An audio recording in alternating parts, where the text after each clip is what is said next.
While we're taking a bath, I wanted to go ahead and try the tear stain remover from Mindful Pets.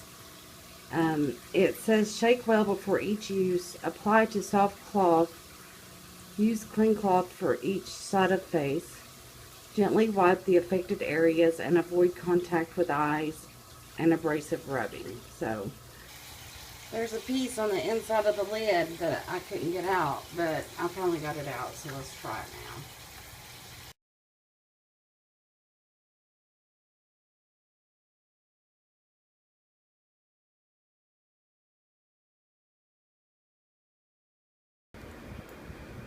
Okay, we used our first dose of the tear stain remover, and I can tell a little difference, and so we'll continue doing that.